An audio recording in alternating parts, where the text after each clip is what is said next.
Yes, very good afternoon, all of you. So we'll be completing the Competition Act today. This is the fourth class, और ये fourth class उन्हीं लोगों के लिए strictly valid है जिन लोगों का पिछला तीनों क्लास किया हुआ है, 3 का 3 किया हुआ होना चाहिए. चेक करो, ये पढ़ चुके हैं? This done. Competition Act 2002 का शॉर्ट टाइटल, एक्शन, कमेंसमेंट सब डन है. How many chapters are there? 9. Discussion कर चुके थे.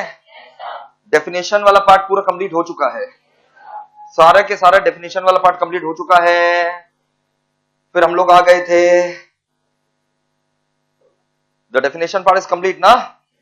फिर हम लोग यहां पर आ गए थे चैप्टर नंबर 2. ओके, ये वाला चैप्टर 2 पूरा कंप्लीट हो चुका होगा डिटेल में, पूरा चप्पा चप्पा. या चैप्टर 2 में 3 पार्ट था. चैप्टर 2 के अंदर anti competitive agreement, abuse of dominant position, combination. ठीक है, चैप्टर 2 में 3 पार्ट क्या क्या था? Anti competitive agreement, abuse of dominant position and combination. वो तीनों हो चुका. ये आ जाओ अपना चैप्टर 3. तो मेरे प्यारे बच्चों, यहां तक तो पूरा हो चुका है. कहां तक बोलो तो? कॉम्बिनेशन तक. बोलो, सीसीआई में आ जाइए. यहां से आपका चैप्टर 3 स्टार्ट हो रहा है. लिख दीजिए चैप्टर 3. हम फिर से एक डिस्क्लेमर देते हैं, जिसका पिछला तीनों क्लास किया हुआ है वही इस क्लास में बैठेगा. Competition commission of India chapter 3 दे दिया. अब ये चैप्टर 3 यहां से कुछ भी नहीं पढ़ना है. हम लोग ऑलरेडी माईमैट से खाली टॉपिक देख लो, सब कवर्ड है. एस्टैब्लिशमेंट ऑफ कमीशन याद है क्या है? ये बॉडी पक्का. इसका हेड ऑफिस कहां पर है? दिल्ली. कौन डिसाइड करता है? सीजी. अदर ऑफिस कौन डिसाइड करता है? सीसीआई खुद. कॉम्पोजिशन ऑफ कमीशन याद है क्या बोले थे? एक chairman, minimum 2 member, maximum 6 member. Actual में कितना है? 2 ही है. कौन कौन है? चेयरमैन कौन है? चेयरमैन अशोक गुप्ता. इन लोग अजय त्यागी का त्यागी ले लेता है और इसका अशोक ले लेता है और कंबाइन कर देता है. अशोक कुमार गुप्ता. और 2 मेंबर संगीता वर्मा, भगवंत सिंह बिश्नोई. सिलेक्शन कौन करता है इन लोग का? सीजी. सीजी. और सीजी कहां से सिलेक्ट करता है? Selection committee. टेन्योर वगैरह सब सीख चुके थे. तो मेरे प्यारे बच्चों, यहां से एक ब्रैकेट लगाओ और लिख दो माईमैट. यहां से एक लंबा ब्रैकेट क्या लिखा? कहां से देखेंगे ना? एस्टैब्लिशमेंट ऑफ कमीशन से. थोड़ा फास्ट. माईमैट लिखा, लंबा चल रहा है माईमैट. बेटे रेजिग्नेशन वगैरह कब सीखेंगे? और याद है ये 6 केस में निकाला जा सकता है. सैलरी टर्म्स वगैरह सब सीख चुके हैं रे. यहां तक ब्रैकेट लगाओ और लिखो माईमैट. तो ये पढ़ना यहां से नहीं है. यहां से क्यों नहीं पढ़ना है? अरे जो माईमैट में 20-25 पन्ना पड़े तो उसका भी तो यहां क्रेडिट लेना पड़ेगा. Appointment of DG, director general. Central government ही अपॉइंट करता है. ये डायरेक्टर जनरल पता है क्या काम आएगा? सीसीआई के किस काम आएगा? डीजी. इन्वेस्टिगेशन वगैरह करने में. Very good. I repeat, CCI competition commission of. CCI जो है ना, कंपटीशन कमीशन ऑफ इंडिया, ये पता है किस काम आएगा? ये सीसीआई पता है किस काम आएगा? ये काम आएगा ये डीजी जो है ना सीसीआई के किस काम आएगा? इन्वेस्टिगेशन. बताओ डायरेक्टर जनरल किसके काम आएगा? सीसीआई के काम आएगा. For the purpose of investigation, summon करके बुलाना, examination on oath, examining the witnesses, enforcing attendance. Summon करना, enforcing attendance, summon, enforcing attendance, examining the witness, examination on oath, compelling the persons to produce document, taking affidavit wala evidence, taking affidavit on evidences. Hey, बताओ director general का क्या क्या काम आएगा? Summon, examination on oath, enforcing attendance, compelling to produce documents, taking affidavit on evidences. हो गया ये 4-5 तो. These are the powers of किसका? अपॉइंट कौन करेगा? सीसीआई अपॉइंट नहीं करेगा गंजा लोग, सीजी करेगा. पक्का? देखो डायरेक्टर जनरल क्या होता है? He is to assist the commission in conducting inquiry into contravention of any provision of this act. Central government to appoint DG. Alert कर लिया. तुम्हारे इंस्टीट्यूट का किताब का है? तुम क्या डोंकी हो? मतलब सॉरी डोंकी. पता है ना आज कहां से होना है? मेरा मैथ तो ऑलरेडी 2 क्लास में खत्म हो चुका था. रेस्ट 2 क्लास तो बात ही था कि इंस्टीट्यूट का मैथ से पढ़ना है. कल पढ़ रहे थे. कितना पका सकते हो इंसान को. सॉरी. कौन अपॉइंट करेगा डीजी को? ये 2 लाइन क्लियर है? DG shall assist the commission in conducting inquiry into contravention of any of the provisions of this act and will be appointed by CG. और डायरेक्टर जनरल जो है वो तो अपॉइंट होगा सीजी द्वारा. And such number of additional DG भी. Additional DG समझ में आता है? Director general, additional director general, joint deputy assistant, additional joint deputy assistant DG लोग भी अपॉइंट हो जाते हैं. बस वहीं तक. क्यों अपॉइंट होगा? वही तो बोल रहे हैं. For the purpose of assisting the commission in conducting inquiry into contravention of any provision of this act. ये लेकिन जितना भी लोग रहेगा ना फिर एडिशनल जॉइंट डेप्यूटी ये सब डीजी के अंडर रहेगा. हेड कौन रहेगा इन लोग का? डीजी.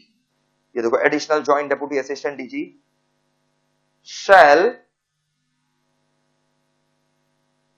दिखा shall be subject to control supervision directions of DG. They shall be subject to control supervision direction of DG. इन लोग का सैलरी अलाउंसेस जो है ना डीजी का सब सीजी प्रिस्क्राइब करेगा. देखो खाली हाईलाइटेड पोर्शन अगर पढ़ लोगे अब 2-2 मिनट में हो जाएगा ना मेरे बच्चों. हाईलाइट कर रहे हो ना? बस वहीं तक.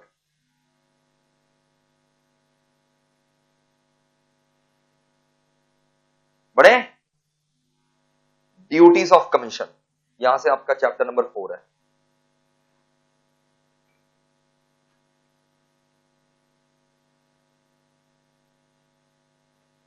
Duties of commission chapter 4.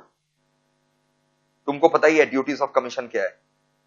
जो सीसीआई का क्या था ऑब्जेक्टिव वही सारा इसका भी ड्यूटी रहेगा. देखो देखो क्या है? To eliminate the to eliminate practices having appreciable adverse effect on the competition, to promote competition, protect consumers interest and protect freedom of trade and other participants. है ना?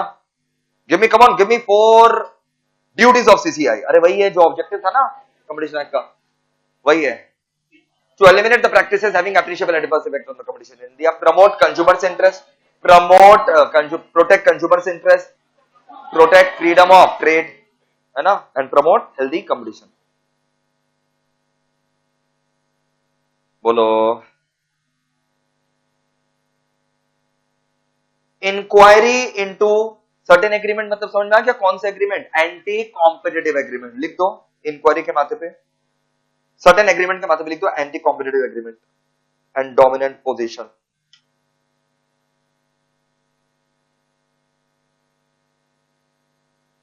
Inquiry into anti competitive agreements and dominant position. तो मेरे को बताओ anti competitive agreement का section कौन सा था? 3.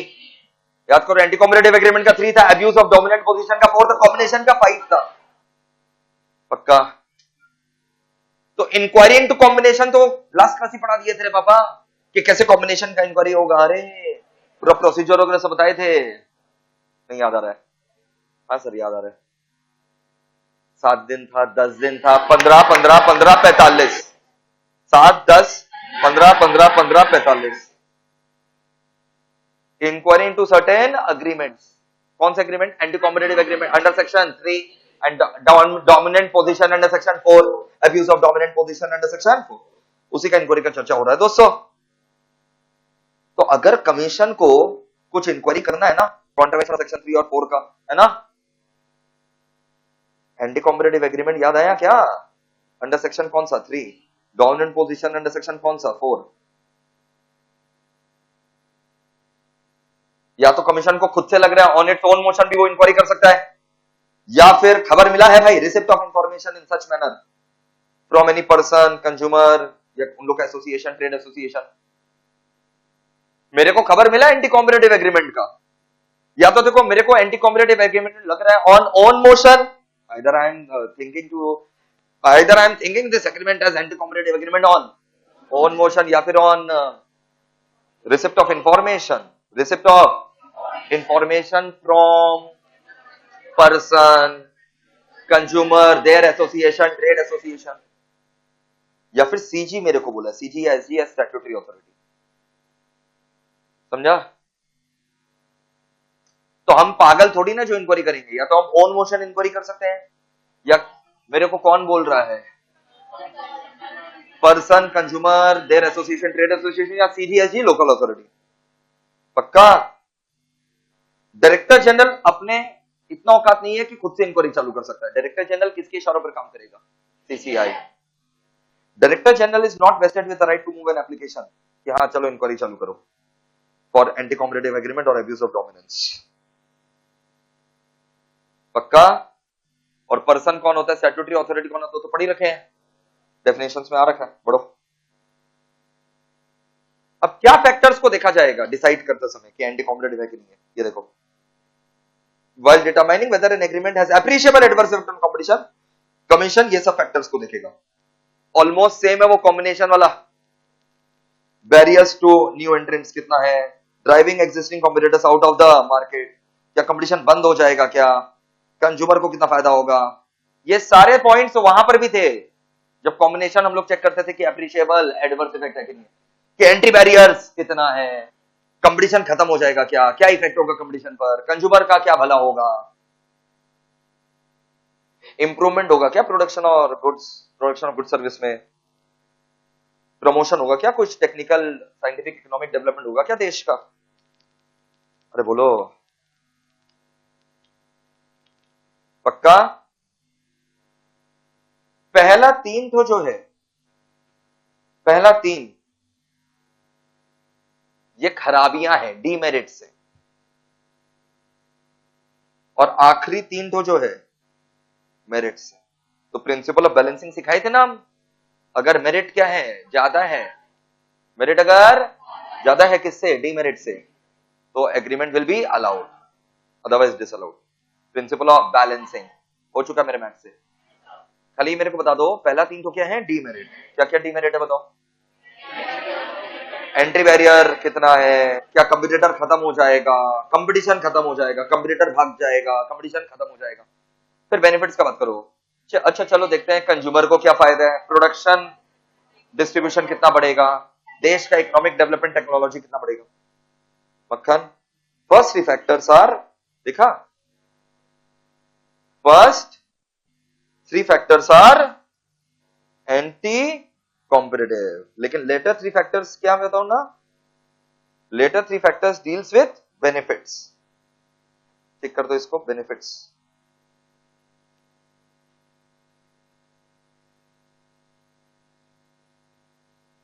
मक्खन,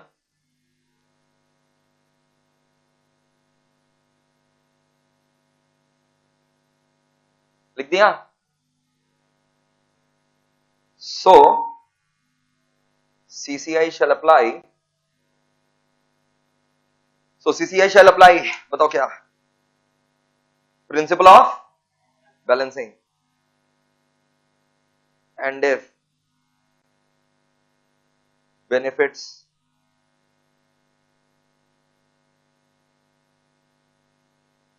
greater than adverse effects, such agreement will be allowed.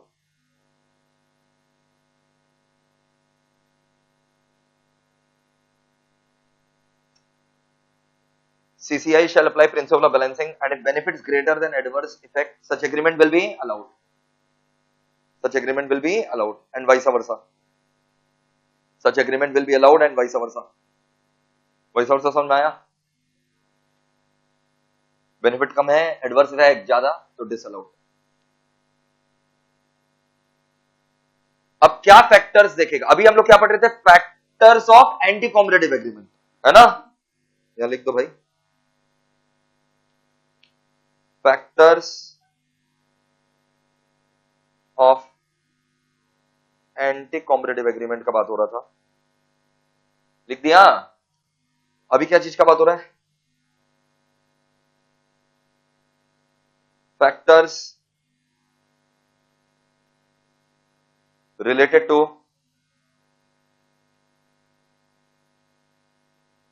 dominant position.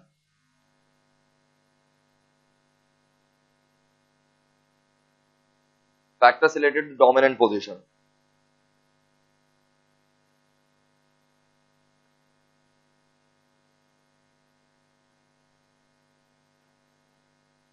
बड़े अरे डोमिनेंट पोजीशन तुम्हारा है कि नहीं है, कैसे पता चलेगा? तुम्हारा मार्केट शेयर, तुम्हारा साइज ऑफ एंटरप्राइज देख करके, तुम्हारा मार्केट शेयर, तुम्हारा साइज देख करके एंटरप्राइज का, तुम्हारा साइज कंपटीटर का देखेंगे, तुम्हारा इकोनॉमिक पावर देखेंगे, कितना वर्टिकल इंटीग्रेशन हो रखा है तुम्हारा। वर्टिकल इंटीग्रेशन समझ आ रहा है? वर्टिकल इंटीग्रेशन मतलब स्ट्रैटेजिक मैनेजमेंट में सिखाया है एसएम में कि मेरा रॉ मटेरियल सप्लायर भी खरीदा हुआ है, मेरा डिस्ट्रीब्यूशन नेटवर्क भी खरीदा हुआ है। अगर मेरा रॉ मटेरियल सप्लायर भी खरीदा हुआ है तो वर्टिकल बैकवर्ड, मेरा ट्रांसपोर्टेशन डिस्ट्रीब्यूशन में भी है तो वर्टिकल फॉरवर्ड। तो मेरा कितना इंटीग्रेशन है।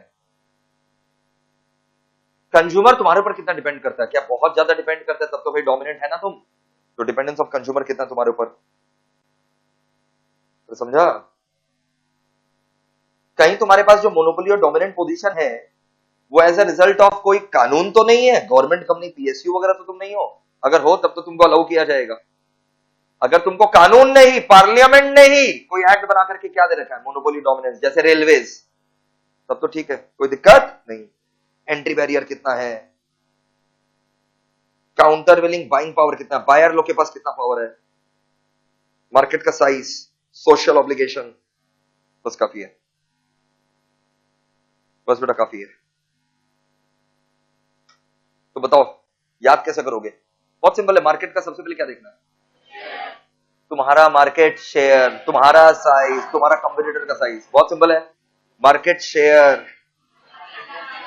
तुम्हारा साइज, तुम्हारा कंपटीटर का साइज, तुम्हारे पास इकोनॉमिक पावर कितना है, इकोनॉमिक औकात कितना है, एंट्री बैरियर कितना है। तुमको डोमिनेंट पोजीशन, मोनोपोली कोई स्टैट्यूट तो कहीं नहीं दे रखा है। सोशल ऑब्लिगेशन कितना है, डिपेंडेंस ऑफ कंज्यूमर कितना है। 6-7 तो हो गया, काफी पक्का। हम अगर होते तुम्हारी जगह, हम तो इसको ऐसे याद कर लेते भाई, 5 तो पॉइंट, 6 तो पॉइंट तो ऐसे देख, कितना तो पॉइंट ऐसे एस,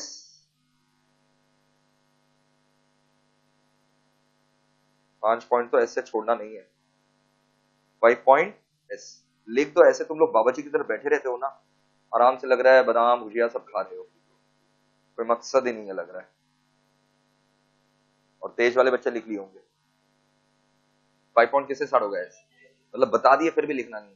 हाँ सही है।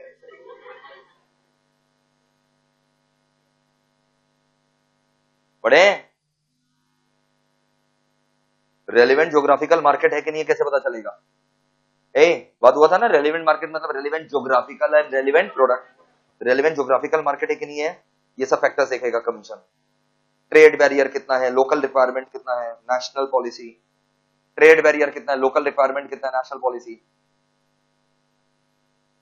वहां का ट्रांसपोर्ट कॉस्ट, वहां का लैंग्वेज, कंज्यूमर का प्रेफरेंस, बस काफी है। Relevant product market, relevant geographical market समझ में आ रहा है क्या होता है? क्या होता है बताओ?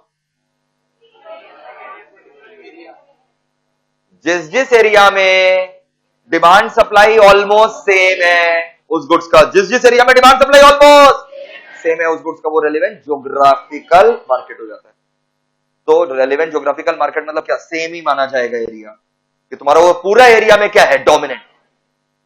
अगर ट्रेड बैरियर वहां पर नहीं है, लोकल रिक्वायरमेंट क्या है, एरिया ए का लोकल रिक्वायरमेंट, एरिया बी का लोकल रिक्वायरमेंट क्या है, सेम। नेशनल पॉलिसीज क्या है, ट्रांसपोर्टेशन कॉस्ट दोनों एरिया में कितना लगता है, लैंग्वेज क्या है, कंज्यूमर का प्रेफरेंस क्या है, सेम है। तो रेलेवेंट ज्योग्राफिकल मार्केट में आ जाएगा एरिया ए और area B. Relevant product market मतलब क्या? हाँ, रेलेवेंट प्रोडक्ट मार्केट मतलब मेरा प्रोडक्ट का जहां जहां सब्स्टिट्यूट बेचा जाता है वो रेलेवेंट प्रोडक्ट मार्केट है। तो फिजिकल कैरेक्टरिस्टिक गुड्स का क्या है, गुड्स का प्राइस क्या है, कंज्यूमर प्रेफरेंस यहां भी देखा जाएगा।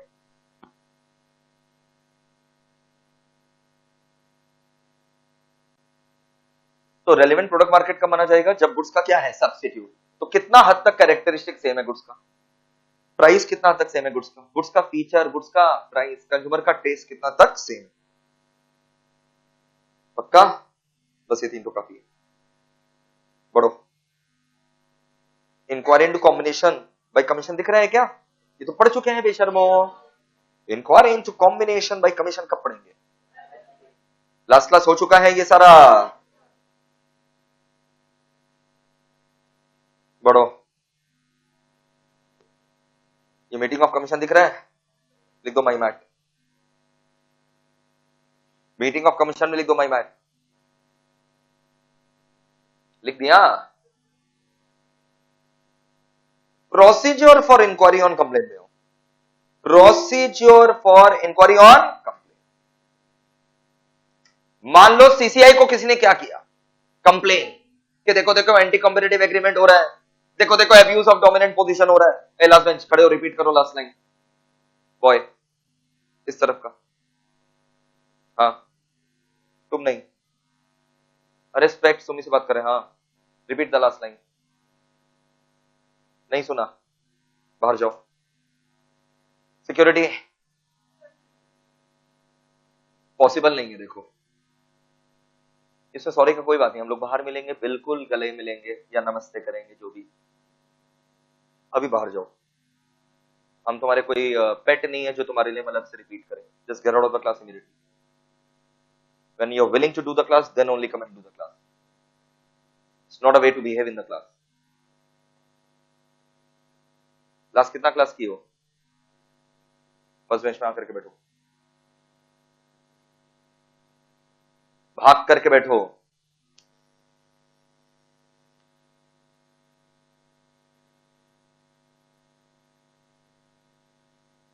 बैठने के पहले कान पकड़ करके सॉरी बोलोगे।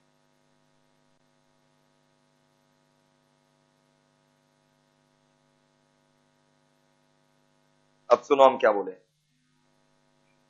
क्वेश्चन है कि मान लो सीसीआई को किसी ने कंप्लेन कर दिया, कंप्लेन मिला है सीसीआई को कि देखो देखो एंटी कॉम्पिटिटिव एग्रीमेंट हो रहा है, देखो देखो अब्यूज ऑफ डोमिनेंट पोजीशन हो रहा है। ये बोले कि सीसीआई को किसी ने कंप्लेन कर दिया, हाँ देखो एंटी कॉम्पिटिटिव एग्रीमेंट हो रहा है, देखो देखो अब्यूज ऑफ डोमिनेंट पोजीशन हो रहा है।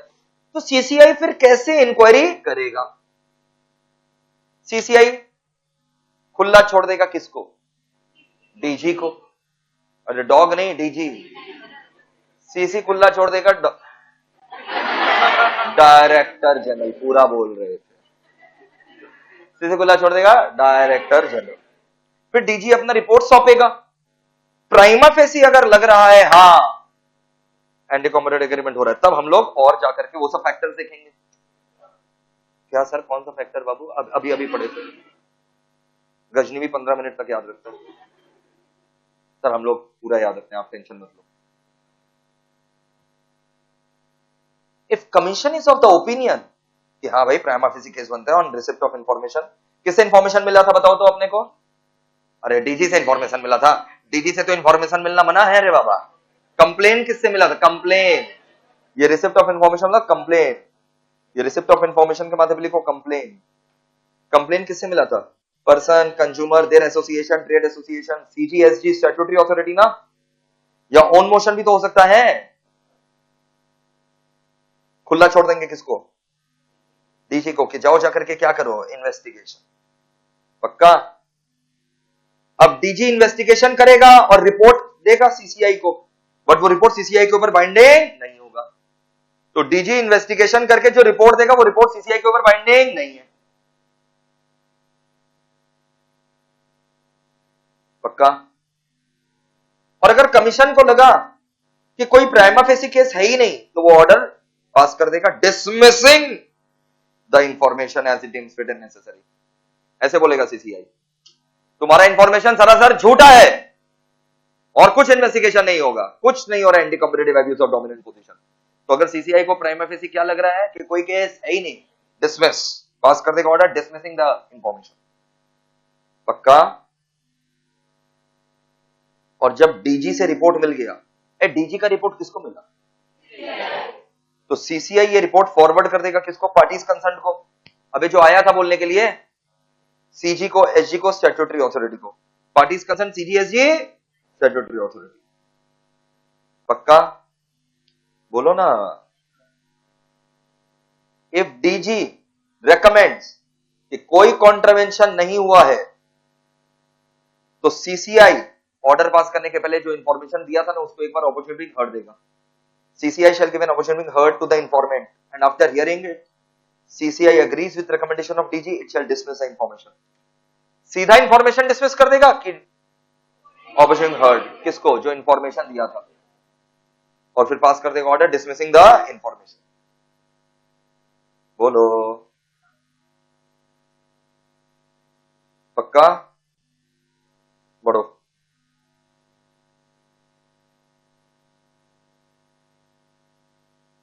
फिर यहां पर commission on receipt of recommendation of DG, उसको लग रहा है कि there is contravention and further inquiry is called for, तो फिर फर्दर इंक्वायरी करेगा।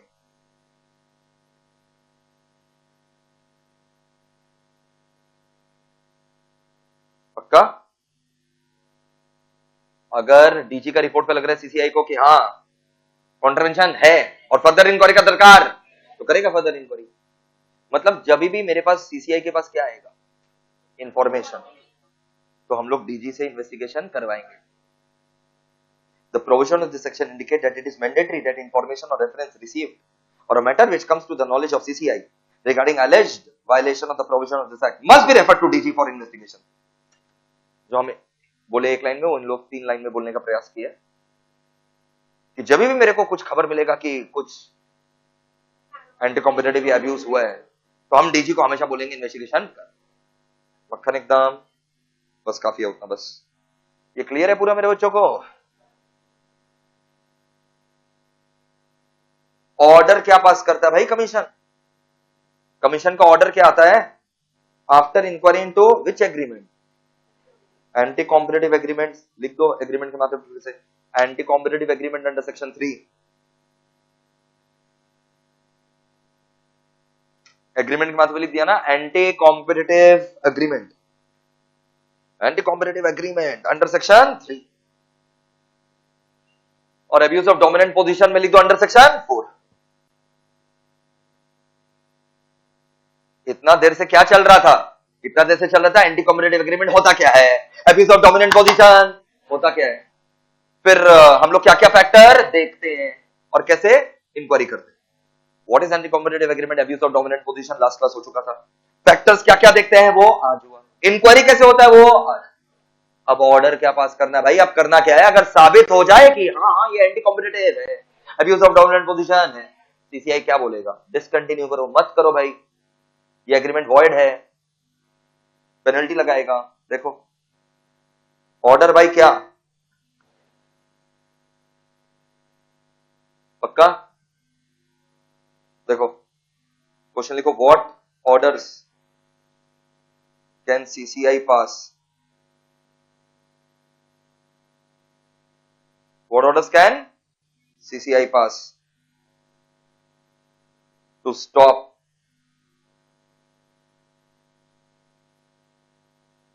contravention of section 3 and 4, to stop contravention of section 3 and 4। समझ गया? सेक्शन 3 क्या था? Anti competitive. सेक्शन 4 था अब्यूज। तो उसको रोकने के लिए सीसीआई क्या ऑर्डर पास करेगा? सीसीआई डायरेक्ट कर सकता है कि सच एग्रीमेंट और abuse of dominant position shall be discontinued, it shall be. पक्का? मतलब रुक जाओ, cease and desist. The direction to discontinue और फिर से मत कर is commonly known as cease and desist order। कहां पढ़े थे? सेबी एक्ट में। सेक्शन बता सकते हो? सेबी एक्ट में cease and desist order 11D, 11C में इन्वेस्टिगेशन होता है, 11D में cease and desist। और क्या करेगा कमीशन? पेनल्टी लगा देगा रे। तेरा 10% पेनल्टी लगा सकता है maximum 10% of your average turnover of last 3 years. Commission में impose penalty maximum 10% of average turnover last 3 preceding financial years। बस वहीं तक।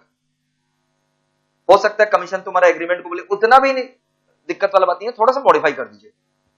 कमीशन में direct the agreement shall stand modified, थोड़ा मॉडिफाई कर सकता है। पक्का? बोलो ना,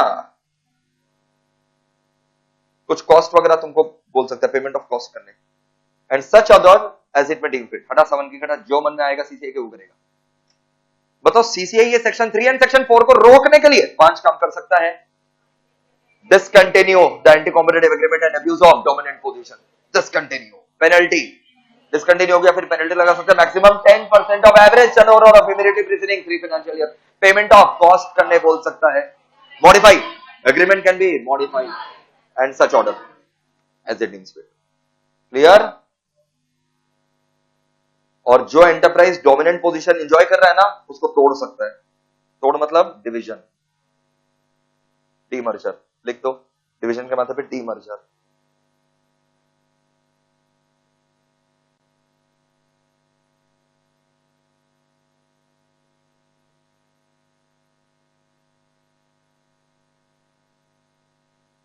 इफ इट अब्यूजेस, डीमर्जर कब करेगा बोलो?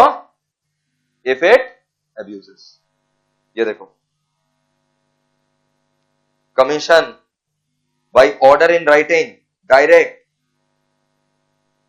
division of an enterprise which is enjoying dominant position to ensure that such enterprise or group does not abuse its dominant position.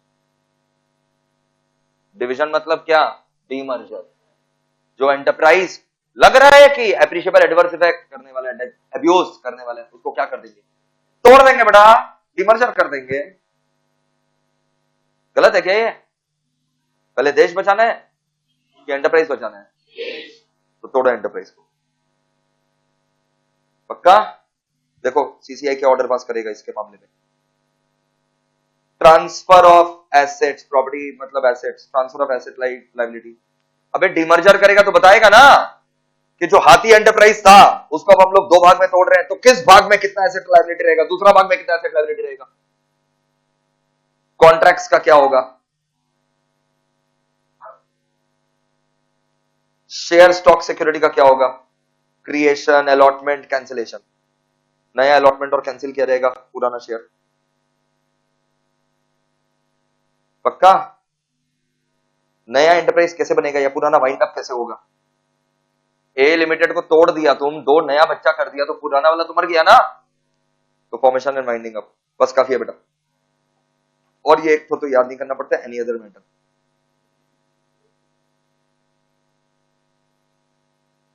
ये कब पढ़ेंगे बेशर्मो? तुम कम से कम ये याद करने का तरीका 7, 10, 15, 15, 15, 45 ये लिख दो।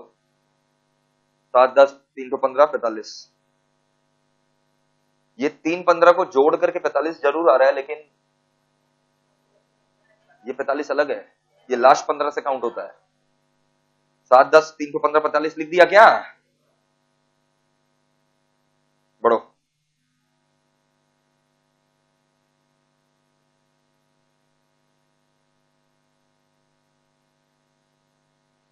अब यहां आओ, ये वाला में लिख देना same as inquiry into disclosures जो है ना, ये सेम एज अबव। यहां से कुछ नहीं करना आपको, कैसे इंक्वायरी करेगा वो सब सेम है।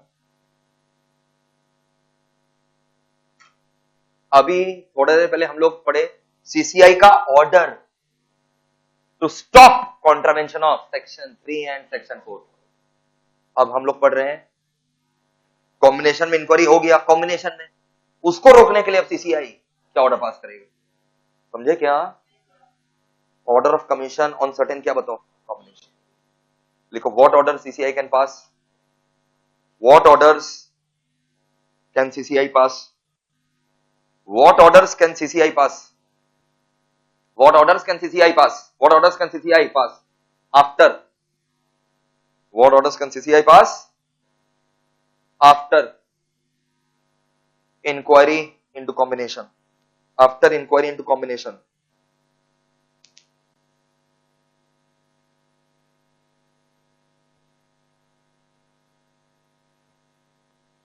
या तो देखो सीसीआई को लग रहा है भाई ये कॉम्बिनेशन से एप्रिशिएबल क्या होने वाला है, adverse effect on the competition with in the relevant market in India, तो सीसीआई बोल देगा, ऑर्डर पास करेगा, कॉम्बिनेशन होने नहीं देंगे, या होने देंगे सब्जेक्ट टू सम मॉडिफिकेशन। जैसे सन फार्मा को बोला था 60 लाइसेंस छोड़ दो, और फिर पार्टी लोग को अगर मॉडिफिकेशन करना है तो किस टाइम पीरियड के अंदर करना है वो भी बताएगा सीसीआई। 3 तो ऑर्डर हो गया, कॉम्बिनेशन होने नहीं देंगे मॉडिफिकेशन के साथ, specifying the time period within which the modification will be done. देखो ready. In case if commission is of the opinion कि combination has or is likely to have appreciable adverse effect on competition, तुम पूरा लिखना हमेशा appreciable adverse effect on competition within the relevant market in India, it shall direct that the combination shall not take effect, नहीं होने देंगे। पक्का बोलो। या फिर कमीशन को लग रहा है एडवर्स इफेक्ट हट सकता है, मॉडिफाई कर दो तो adverse effect, where commission is of the opinion कि adverse effect can be eliminated, adverse effect हट सकता है अगर आप मॉडिफाई कर दो अपना कॉम्बिनेशन को तो it shall direct the parties to carry out necessary modification, it shall direct the parties to carry out such modification, है ना।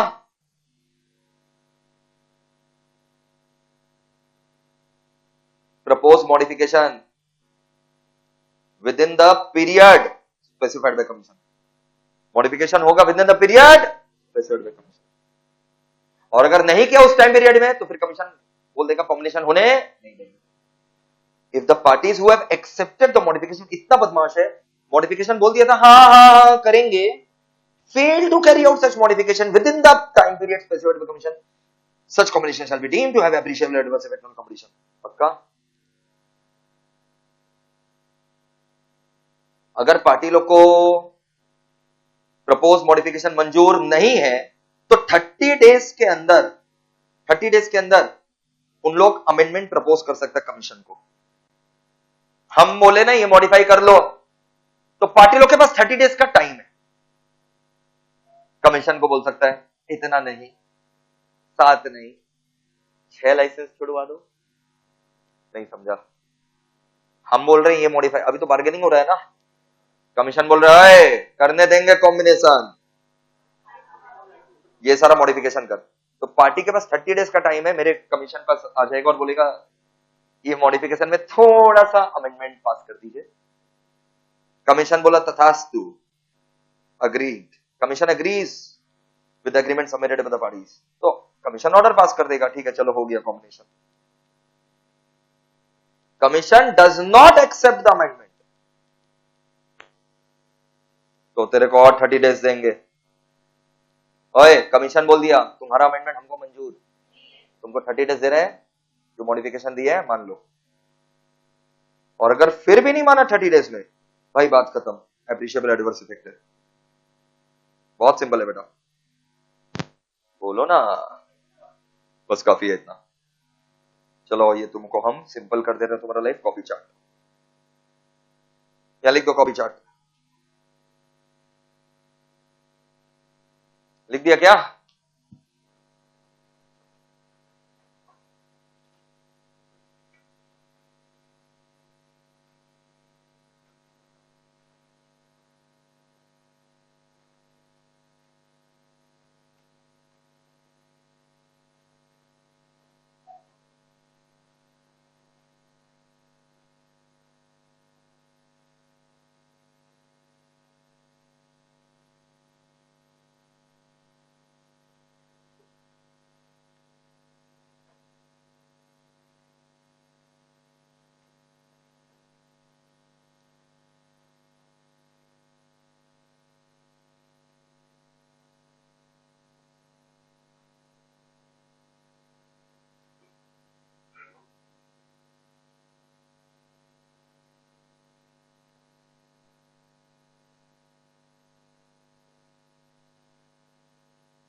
ऑर्डर ऑफ कॉम्बिनेशन,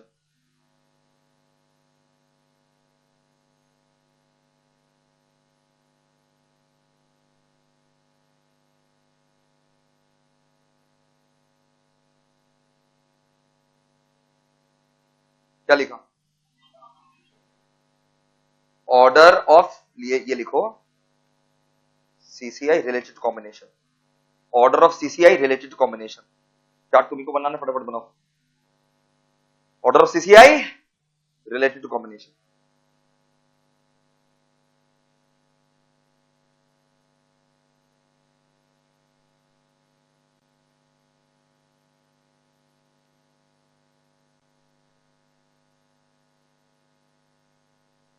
छोटा फॉन्ट ढूंढ रहे हैं, छोटा फॉन्ट, नया सॉफ्टवेयर है ये वाला।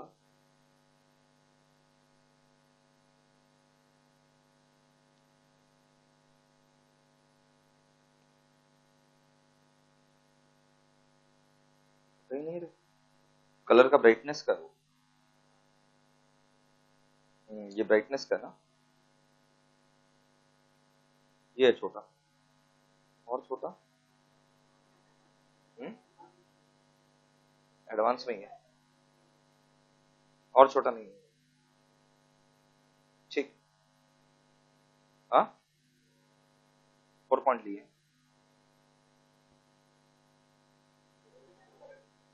चलो आ जाओ। क्या लिखा रहे?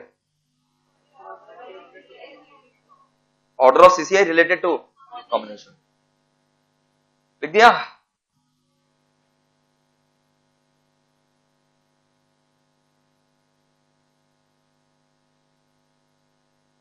देयर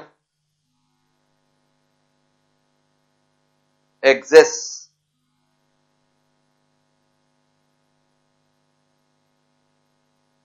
देयर, क्या लिखा? exists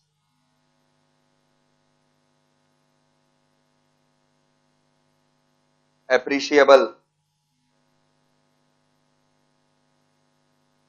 there exists appreciable adverse effect, there exists appreciable adverse effect,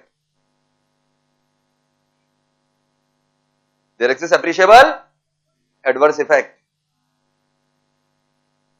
on competition, there exists appreciable adverse effect on competition, there exists appreciable adverse effect on competition within relevant market in India. लिखो, there exists appreciable adverse effect on competition within relevant market in India. Exists appreciable adverse effect on competition within relevant market in India. अब 2 arrow टानो,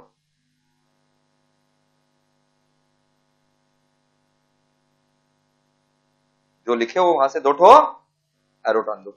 देखो ऐसा, हाँ हाँ 2 arrow टाना,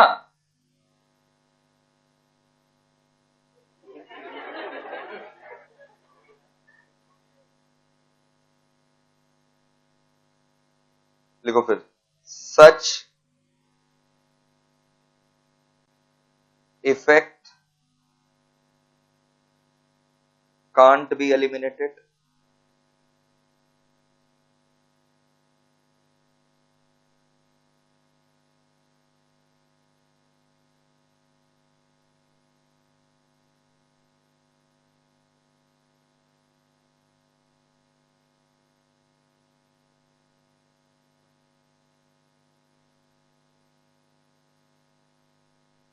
जो appreciable adverse effect है। सबसे पहले क्या लिखा? Such effect can't be eliminated.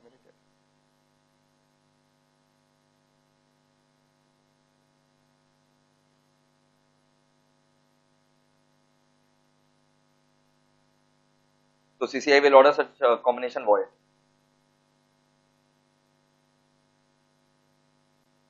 और एक एरो में क्या लिखे हो? Can be eliminated by some modification.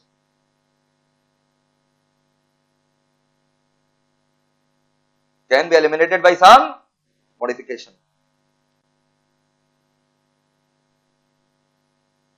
फटाफट लिखो। पहले सीसीआई को क्या है? साबित हो गया कि हाँ भाई एप्रिशिएबल एडवर्स इफेक्ट है। अब इट कांट बी एलिमिनेटेड, तो भाई combination void. Can be eliminated by some, तो मतलब कौन प्रपोज करेगा मॉडिफिकेशन? सीसीआई की पार्टीज। सीसीआई पहले सीसीआई प्रपोज करता है, तो मैं फिर पार्टीज 30 डेज के अंदर बताता है। तो समझा? रुक जा, अभी बहुत अच्छा चार्ट बनने वाला है। Can be eliminated by some modification लिखा। अब ये वाला एपिसोड तुम्हारा खत्म हो चुका। हाँ अब यहां से चालू करेंगे। Can be eliminated by some, modification के नीचे लिखो।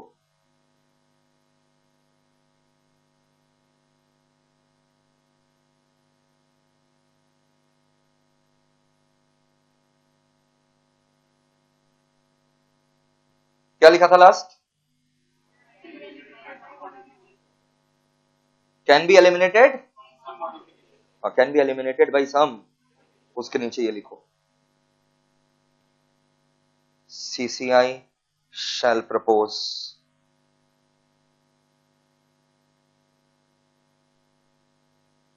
such modifications।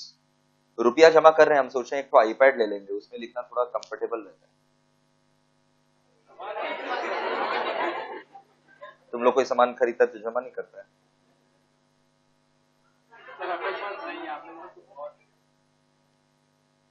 पर्सनल लेंगे। CCI shall propose such modification। देख रहे थे तुम लोग, सुन रहे ना, दोपहर का टाइम है ना।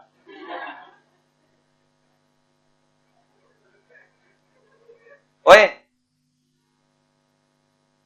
मेरे को लग रहा है CCI को लग रहा है कि एलिमिनेट हो सकता है, तो हो सकता है तो फिर हम क्या करेंगे? I propose such modification. दो बातें होंगी, पार्टीज एक्सेप्ट, यहां से दो बात क्या लिखा रहे? पार्टीज एक्सेप्ट,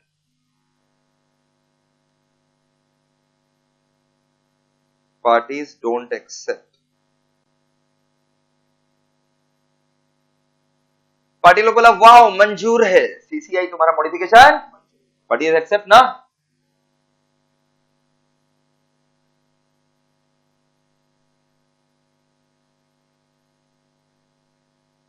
तब देख क्या होगा, implement modification within, implement modification within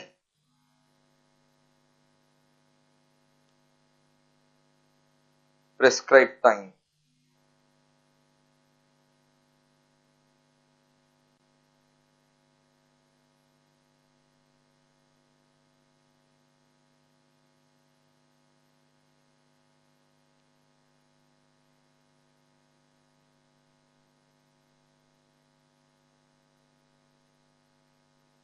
तब तो कॉम्बिनेशन वैलिड हो जाएगा, नहीं तो डीम टू बी वॉइड।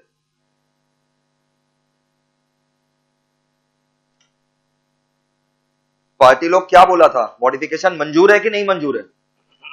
अरे बोलो ना, मंजूर है तो फॉलो करो with in prescribe time, implement modification with in prescribe time, तब तो combination valid. Not implemented with in prescribe time, तब तो डीम टू बी वॉइड। क्या वो समझ में आया? क्या हुआ बोलो? शर्त मंजूर है कि मंजूर नहीं है, तो फॉलो करो विद इन, तब तो वैलिड। शर्त मंजूर है लेकिन फॉलो नहीं किया विद इन प्रिस्क्राइब टाइम, तब वॉइड। अब यहां से हो, पार्टीज डोंट एक्सेप्ट से हो, पार्टीज डोंट एक्सेप्ट से हो, पार्टीज डोंट एक्सेप्ट में आया, उसके नीचे लिखो parties can submit, parties can submit amendment to modification within 30 days।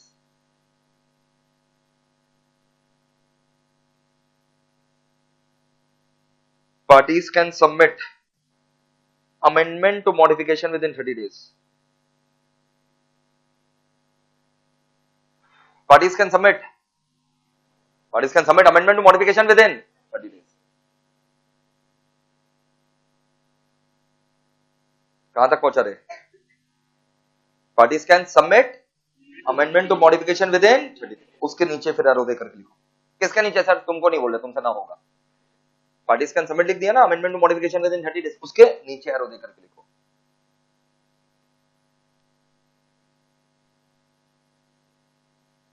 CCI rejects,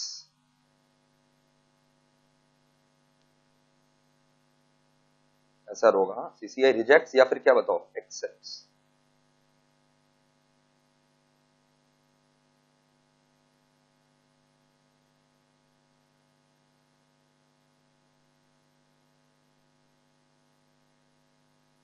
अच्छा, अगर सीसीआई क्या कर दिया, नहीं नहीं तुम्हारा ही हमको शर्त मंजूर, मेरा ओरिजिनल शर्त ही तुमको मानना पड़ेगा, उसके लिए 30 डेज का टाइम दे देंगे। Parties will be allowed for the 30 days time. CCI rejects के नीचे लिखो parties will be allowed for the 30 days time.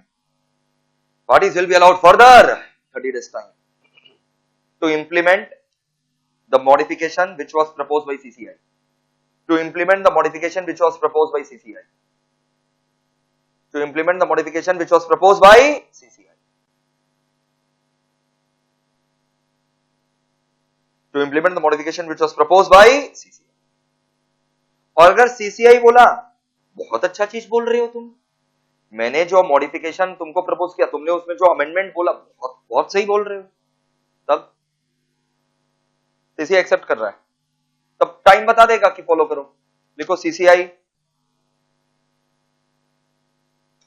shall prescribe a time to implement. CCI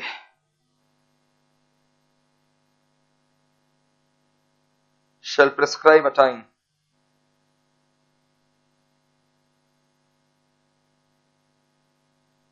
CCI shall prescribe a time to implement it.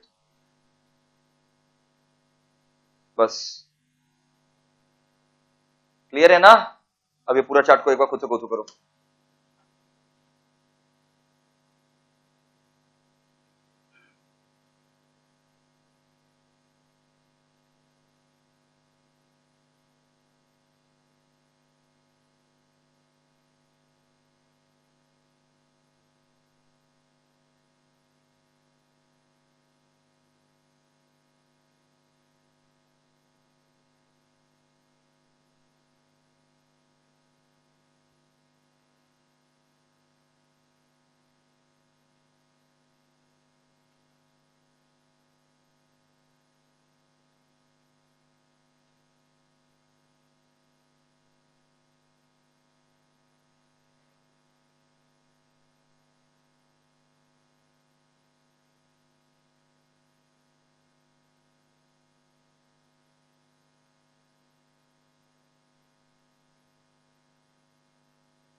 मक्खन अच्छे से go through करो ना।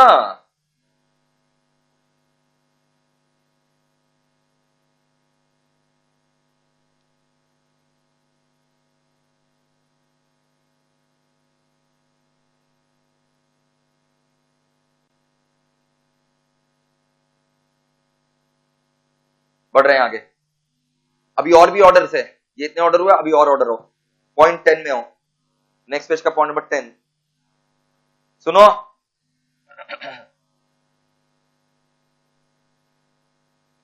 Commission को, CCI को, कमीशन को 210 दिन के अंदर अपना फैसला सुनाना पड़ता। अगर 210 दिन में वो अपना फैसला, तो कॉम्बिनेशन अलाउड हो जाएगा। If commission does not on expiry of 210 days from filing of notice, जो शो कॉज नोटिस का जवाब आया था ना मेरे पास, याद करो लास्ट क्लास बताए थे कि सीसीआई एक शो कॉज नोटिस भेजता है कि जवाब दो, शो कॉज नोटिस का जवाब दो, तुम्हारे खिलाफ इन्वेस्टिगेशन क्यों ना हो, पार्टी लोग को भेजता है ना, और डीजी को भी भेजता है। तो 210 दिन from the filing of notice, अगर वापस से पढ़ो, commission does not on expiry of 210 दिन from filing of notice pass an order, commission ने ऑर्डर पास नहीं किया, combination shall be deemed to have been approved. Combination shall be deemed to be approved by commission. मान लिया जाएगा combination is approved. बोलो, बस वहीं तक।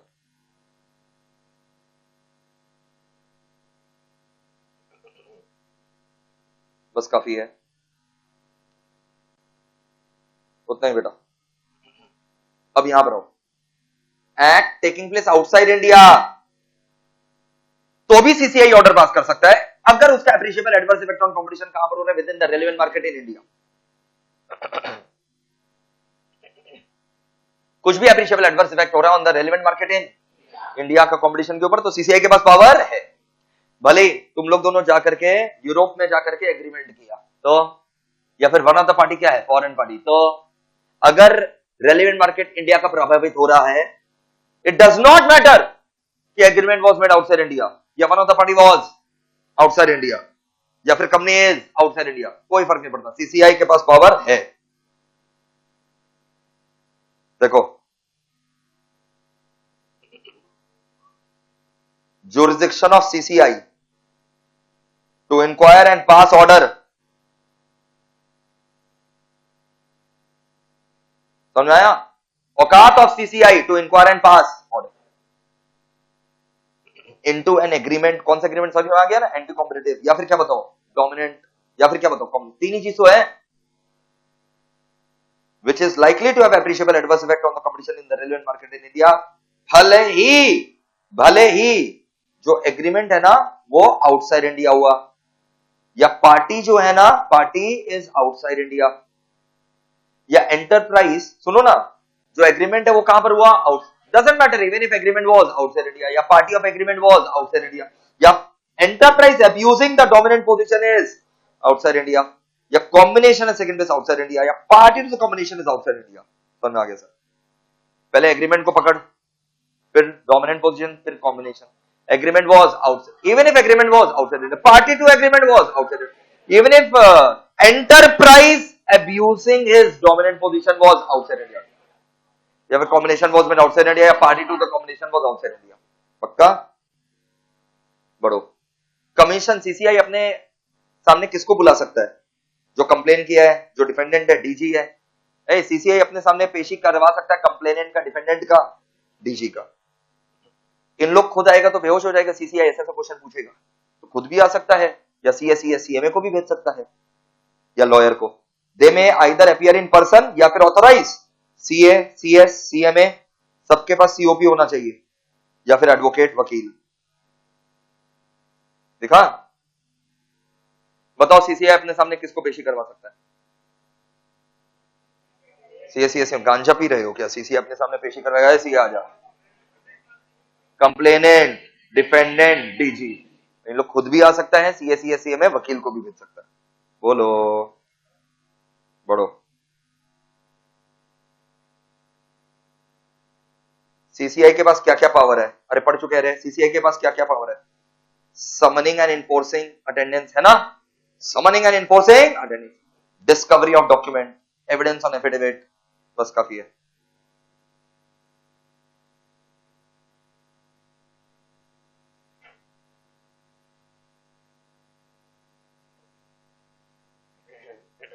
ये पेनल्टी का बात हो चुका है। सीसीआई जो पेनल्टी लगाएगा ना, उसका रिकवरी कैसे होगा? जैसे टैक्स रिकवर होता है, सीसीआई का पेनल्टी उसी तरीके से लिया जाएगा जैसे तुम लोग से टैक्स रिकवरी ऑफिसर आकर के टैक्स रिकवर करता है, मतलब तुम्हारा एसेट बेच करके। Commission shall proceed to recover such penalty in the manner specified by regulation, पक्का? To recover the penalty impose under the act as per IT act 1961, जैसे आईटी एक्ट 1961 में रिकवर होता है, बस वहीं तक। ड्यूटीज ऑफ डीजी आ जाओ, अब यहां से नया चैप्टर चालू हो गया। चैप्टर नंबर बता। देखो जाकर के जहां चैप्टर लिखा, लिस्ट लिख पाए थे, वो चैप्टर 5 है ना, डीजी। देखो बेशर्मो, कहां पर सर? सेक्शन 1 में देखो, जहां अलग अलग चैप्टर्स का 9 चैप्टर्स का लिस्ट था, लिख दिया चैप्टर 5। बोलो ना, ड्यूटीज ऑफ डीजी में आ जाओ, चैप्टर 5 लिखा, वही सब है जो अभी सीसीआई का पढ़े थे। Summoning and enforcing the attendance of any person, examining on oath, discovery of document, evidence on affidavit, witness, examination of witness और document, बस कब पढ़ेंगे? पढ़ चुके बहुत बार। पेनल्टी आ जाए चैप्टर 6 से।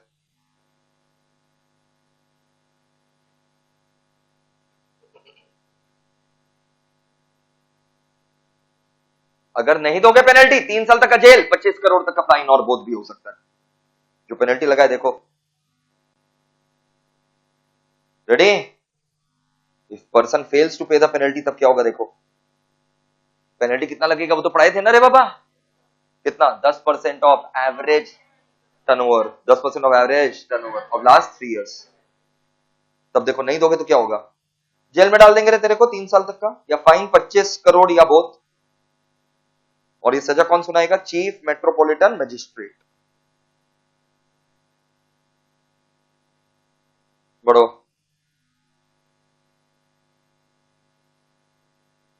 तुम नाखुश हो तो जाओ ना, अपीलेट ट्राइब्यूनल के पास जाओ। बताओ अपील कहां कर दोगे, बताओ एप्लीकेशन कहां कर दोगे, अपीलेट ट्राइब्यूनल।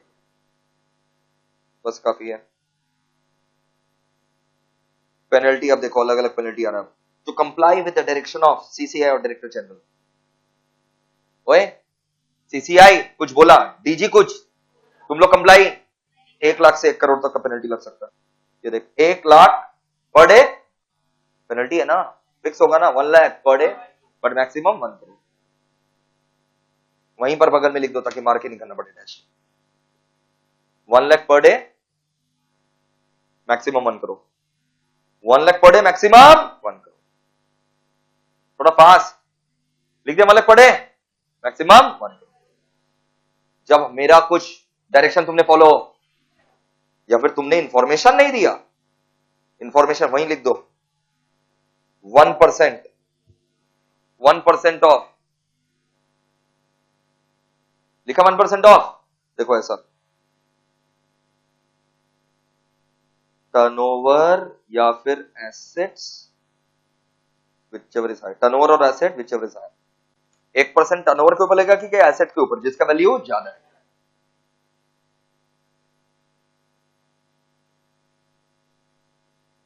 लिख दिया क्या, झूठ बोलता है, लिख दे वहां पर minimum 50 lakh, 50 lakh maximum 1 crore, minimum 50 lakh maximum 1 crore, minimum 50 lakh maximum 1 crore. अब सीसीआई को खुश कर दोगे तो पेनल्टी मिनिमम से भी कम लगा सकते हैं। सीसीआई मिनिमम पेनल्टी भी क्या कर सकता है, कम। ये देखो power to impose lesser penalty, देखो power to impose lesser penalty कब होगा, समझा। जब तुम सब सच बोला है ना, producer seller distributor trader service provider, जो कार्टेल में था ना, जिन्होंने सेक्शन 3 वायलेट किया एंटी कॉम्पिटिटिव एग्रीमेंट का, उन्होंने फुल एंड ट्रू डिस्क्लोजर दे दिया। वाओ, बस। कॉन्ट्रवेंशन बाय कंपनी में आओ,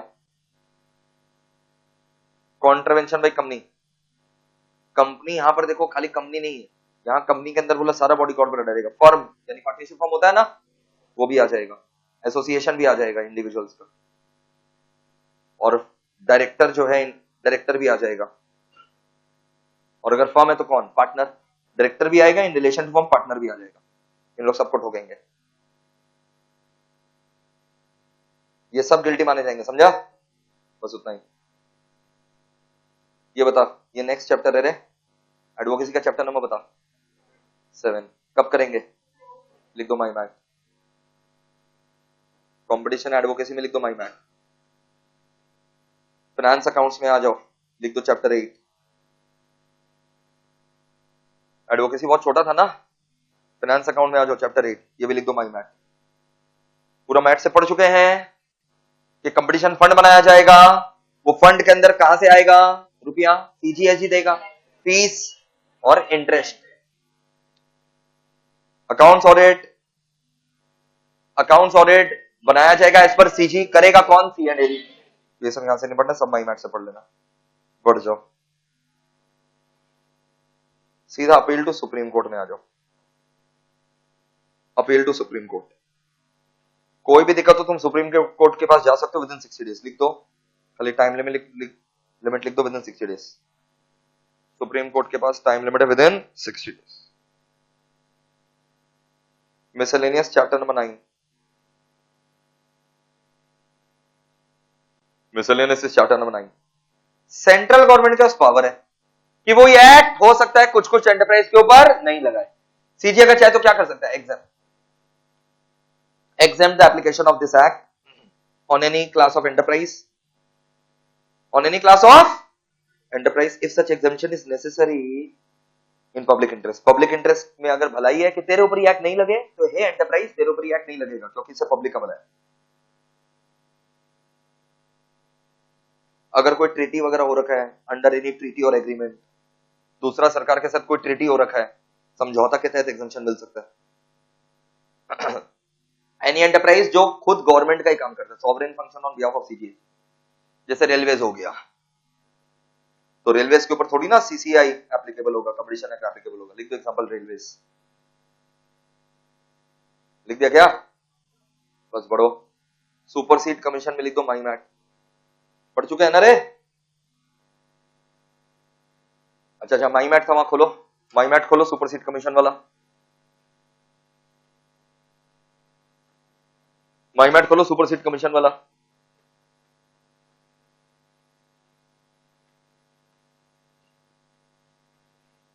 छह महीना खाली टाइम लिख लो। दो एक बार हम बोले थे ना सीसीआई रिकॉन्स्टिट्यूट करता है after CG supersedes commission, government representative will run it until the operations are normalized and then CCI will reconstitute with new chairperson and members within 6 months. Within 6 months लिख दिया। सुपरसीड कर देंगे commission तो नया commission बनाना पड़ेगा कितना महीना में? 6 महीना। माईमैट में विद इन 6 मंथ्स लिख देना। तो यहां से ये सब कुछ नहीं, ये सब अपना ऑलरेडी कवर्ड है। सीधा आप आ जाओ power to make rules. Rules कौन बनाएगा? सीजी की सीसीआई? सीजी। और सीसीआई जो बनाएगा कोई टेक्निकली बता सकते हैं उसको क्या बोलते हैं? रेगुलेशन। सेंट्रल गवर्नमेंट क्या बनाता है? सीसीआई क्या बनाता है? तो पावर टू मेक रूल्स में आओ, कौन बनाएगा बताओ? लिखो CG, power to make rules के माथे पे लिख दो CG has a power, CG has a power to make rules, CG has the power to make rules on following matters, on following matters, on following matters. Bharat सरकार rule बना सकता है, जी हां भारत सरकार रूल बना सकता है ऑन फॉलोइंग मैटर्स। वो फॉलोइंग मैटर देखो क्या है? सिलेक्शन कमेटी के बारे में रूल बना सकता है,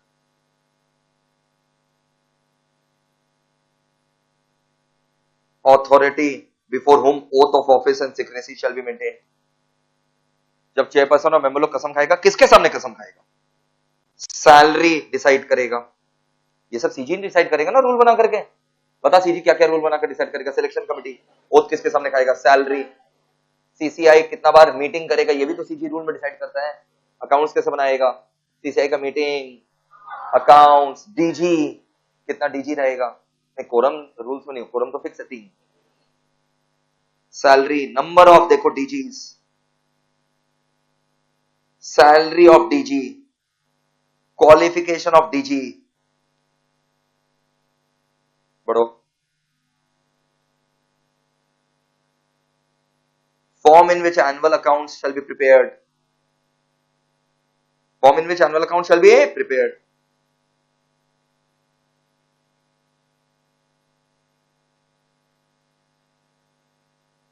बस काफी है। देख छठ हो गया क्या?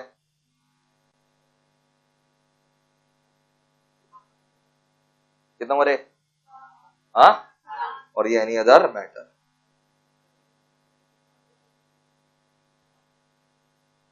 जो भी सीजी रूल बनाएगा वो पार्लियामेंट में रख देगा 30 डेज के लिए, पार्लियामेंट में पेश किया जाएगा 30 डेज के लिए, ताकि पार्लियामेंट उसको पढ़ ले। अरे बोलो ना, बढ़ो। रेगुलेशन कौन बनाएगा? लिखो CCI makes regulation on following matters, CCI makes regulation on following matters.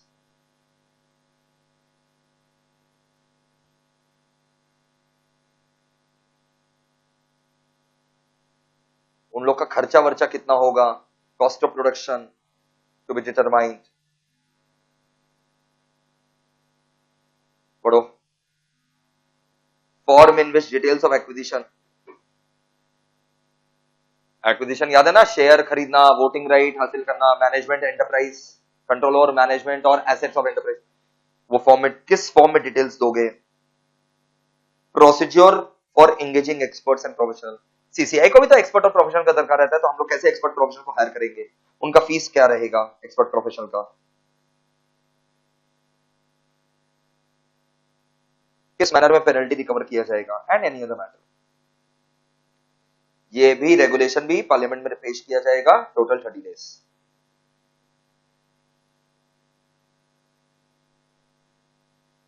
Repealing वगैरह जो है हम लोग ऑलरेडी जनरल क्लॉजेस में सीख चुके हैं।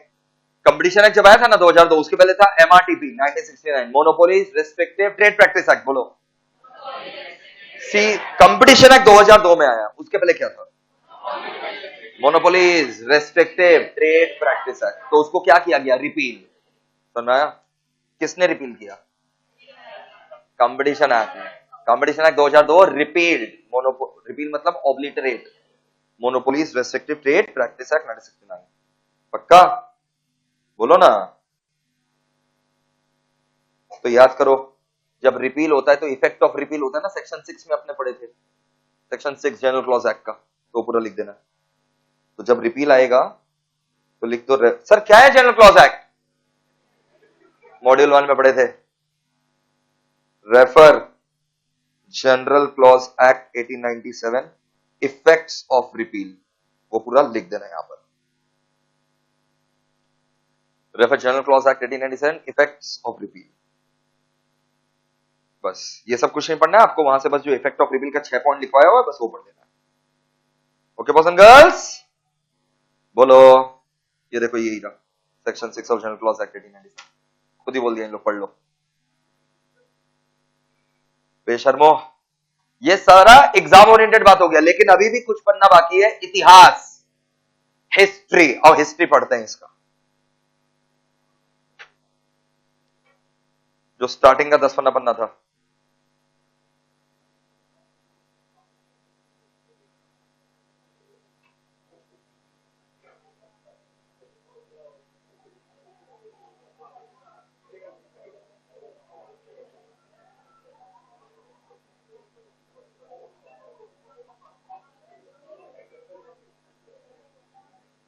इतिहास में आओ, 10 पन्ना का इतिहास है। सीएस इंस्टीट्यूट के लिए एक बार जोरदार तालियां।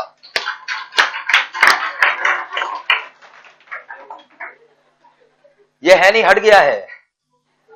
एमआरटीपी एक्ट है नहीं, सिलेबस से नहीं हटा है, इंडिया से हट गया है। लेकिन पहले क्या हुआ करता था? इतिहास, हिस्ट्री, समझा? चलो हिस्ट्री पढ़ो। सर ये सब हिस्ट्री इतिहास थोड़ी ना एग्जाम में आएगा, चांसेस नहीं है, बट आ तो सकता ही है। 25 नंबर बेटा, 25 number.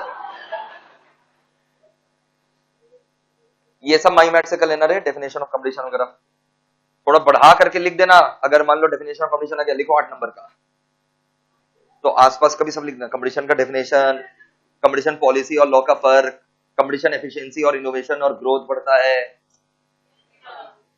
Objectives of competition law, पूरा वो सब लिख देना, वो सब कर लेंगे सब। ये भी लिख दो माई मैट, सब पढ़ा हुआ रे। याद है 2 इंसानों का नाम अपने मैट में था, अगिहॉन एंड हॉबिट। कंपटीशन भी माई मैट, ये इकोनॉमिक एफिशिएंसी भी माई मैट, कंपटीशन लॉ एंड पॉलिसी कहां से पढ़ोगे? माई मैट। अरे डिफरेंस लिखवा रखा है रे, माई मैट एंड कॉपी दोनों लिख दो बेटा। लिख दिया? ये तो तुमको मजाक लग रहा है, ये रहे शुड खुद बोले हिस्ट्री पढ़ो, हिस्टोरिकल पर्सपेक्टिव दिखा रहे। हिस्ट्री में आप सीधा यहां पर आओ, हिस्ट्री ऑफ कंपटीशन लॉ में आओ। The first Indian competition law was elected in 1969, कोई नाम बताओ उसका? Monopolies restrictive trade practice act 1969। Mark करो, monopolies restrictive trade practice act 1969। इसका जन्म हुआ था क्योंकि हम लोग का डायरेक्टिव प्रिंसिपल जो है ना, डायरेक्टिव प्रिंसिपल, अरे कॉन्स्टिट्यूशन ऑफ इंडिया पार्ट 3 की part 4, directive principles part 4, part 3 में कॉन्स्टिट्यूशन ऑफ इंडिया का फंडामेंटल राइट है, और पार्ट 4 में directive policy, directive principles of state policy. तो डायरेक्टिव प्रिंसिपल का आर्टिकल 38 और 39 में लिखा हुआ था कि we should avoid concentration of wealth in few hands, we should avoid concentration of wealth in few hands. कुछ लोगों के हाथ में वेल्थ रहे, ये नहीं हो, और जो रिसोर्सेज है कंट्री का वो सब लोग के पास जाए। तो ये पैदा हुआ था MRTP act because of article 38 and 39 of COI, directive principle of state policy, मतलब आर्टिकल 38 39 क्या है? One of the directive principles of state policy. In those articles laid down क्या? ये point 1, ownership and control of material resources. जो important resources है community के, इस प्रकार डिस्ट्रीब्यूट करो ताकि सबका भला हो. खाली जियो को तुम टेलीकॉम का लाइसेंस मत दो, सबको दो.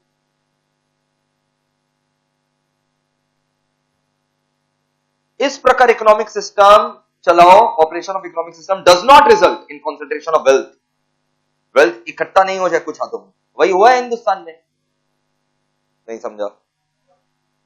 अबे हमको मत देख, मेरे पास कम है.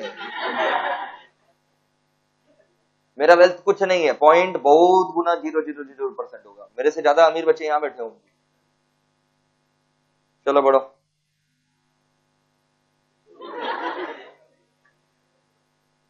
अरे मुकेश अंबानी को देखो ना, हमको क्या देख रहा है, उसको देखो.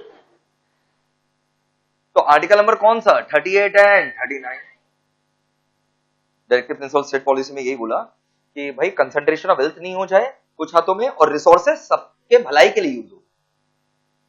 बोलो.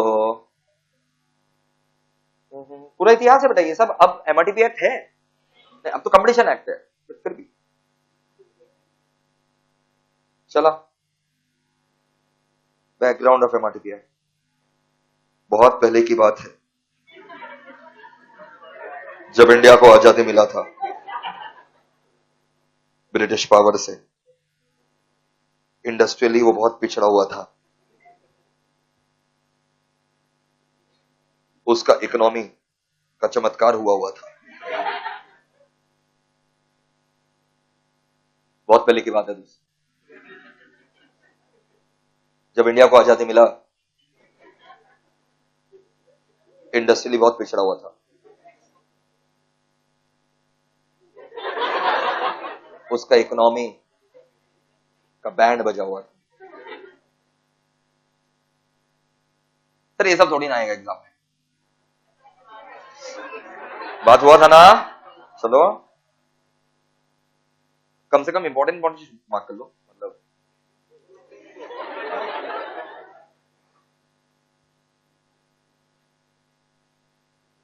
पक्का कंसंट्रेशन ऑफ वेल्थ और इकोनॉमिक पावर था. राजा महाराजा लोग थे. अरे हाँ, इससे सोसाइटी हमारा बिखरा हुआ था, टूटा हुआ था. इसलिए गवर्नमेंट ऑफ इंडिया ने एक मोनोपोली लोग का इंक्वायरी कमीशन बैठाया. देख तो रहे कौन मोनोपोली लोग है. बैंड बजाएंगे अभी उन लोग का. पता करो इस देश में कौन कौन मोनोपोली लोग हैं. तो मोनोपोली इंक्वायरी कमीशन बैठाया गया 1964. अब ये सब एग्जाम में आ जाएगा, बता रहे हैं. एक बार आया हुआ भी है. नहीं हम झूठ नहीं बोलते, एक बार आया हुआ है तो बैंड बजाएगा. भले ही 6 नंबर का आया, 4 नंबर का आया, आया ना. क्या लगेगा इन लोग को? दे देगा पूरा 25 नंबर. इतिहास लिख. खाली जो अभी वैलिड है वो पढ़ करके आता है ना. इतिहास लिख 25 नंबर का. तब तो घर आ जाना पड़ेगा. तो ऐसा ना हो इसलिए ये भी पढ़ना. 25 marks dude, 1/4 of the paper. Monopolies inquiry commission बैठाया गया ना. कब बैठाया गया? 1964. हिस्ट्री से तो अच्छा ही है. इतना सा अगर हिस्ट्री पढ़ते और 25 नंबर का आता कितना अच्छा रहता. हिस्ट्री में तो 3-4 तो किताब पढ़ना पड़ता था. तुम लोग एक ही पढ़ता था. हम 3-4 किताब पढ़ करके जाते थे हिस्ट्री का. नहीं हम रेफरेंस बुक वगैरह सब यूज करते थे. क्या बोल रहे हो? मोनोपोली इंक्वायरी कमीशन कब बनाया गया? 1964. अगला साल उन्होंने रिपोर्ट सबमिट किया. मोनोपोली इंक्वायरी कमीशन ने 1965 में रिपोर्ट सबमिट किया. समझ आया क्या? अरे बोलो ना. उसी के कारण जो रिपोर्ट उन्होंने सबमिट किया, उन्होंने बोला मैनी ऑफ ट्रेड प्रैक्टिसेस ऐसा था जो कि कंपटीशन को मार रहा था. बहुत सारा ट्रेड प्रैक्टिस हिंदुस्तान में था जो कंपटीशन को मार रहा था.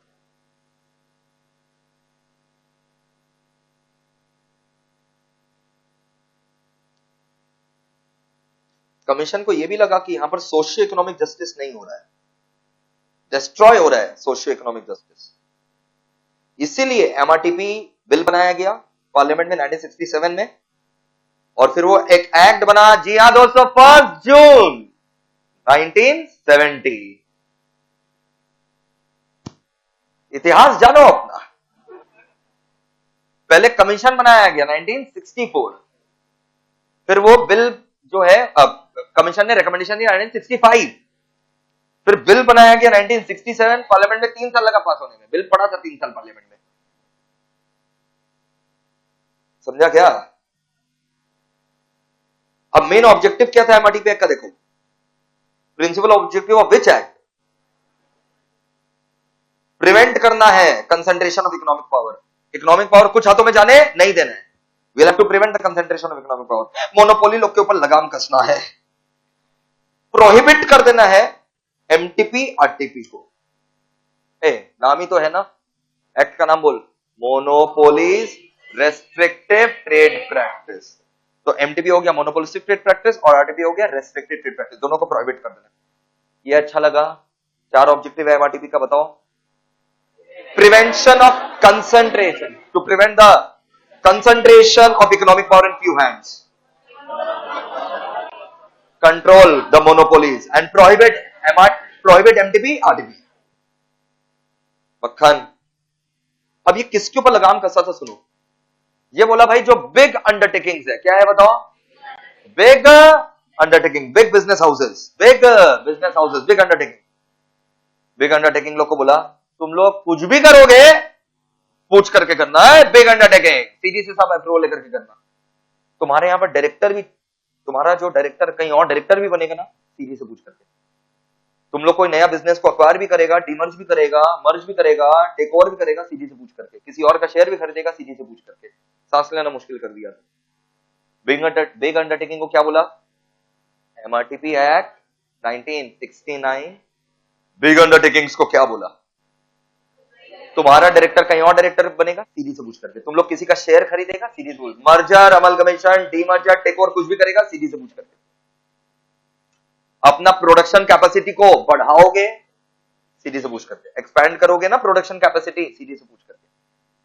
ये बिग अंडरटेकिंग कौन है सर? जिसका एसेट साइज कम से कम 100 करोड़ था। जिसका एसेट साइज कम से कम 100 करोड़। पक्का?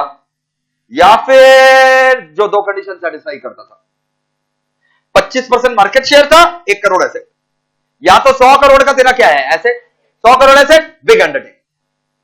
100 करोड़ नहीं है, 1 ही करोड़ है, तो क्या हुआ? 25% मार्केट शेयर है, बिग अंडरटेकिंग। इन लोग को ये सब सीधी से पूछ करके करना पड़ेगा, जो हम बताए।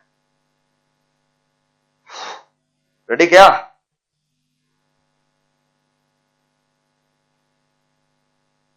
Ready? Scheme of MRTP act में आओ।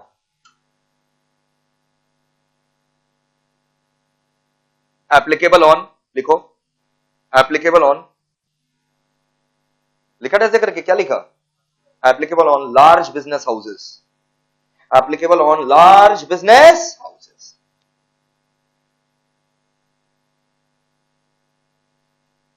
Large business houses.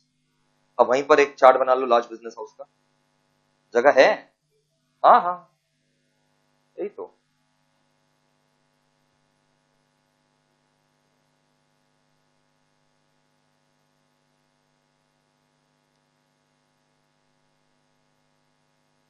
बीच में छोटा हुआ था ना ये वाला,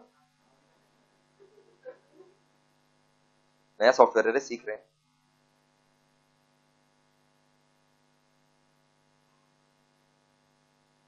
large business house, large business house.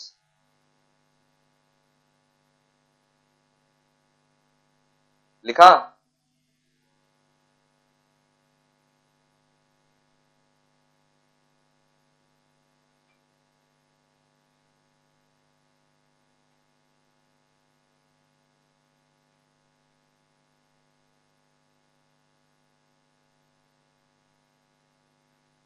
क्या लिखा? Assets greater than 100 crore. Large business house मतलब एसेट्स ग्रेटर देन 100 करोड़।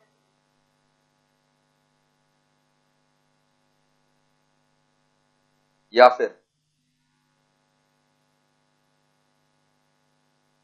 और लिख देना,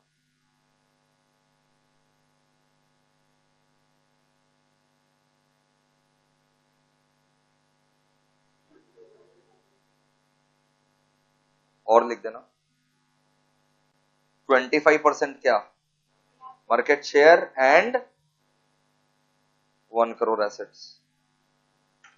लार्ज बिजनेस हाउस क्या है, एसेट्स ग्रेटर देन 100 करोड़ या फिर 25% market share and 1 crore assets. लिख दिया क्या, बोलो।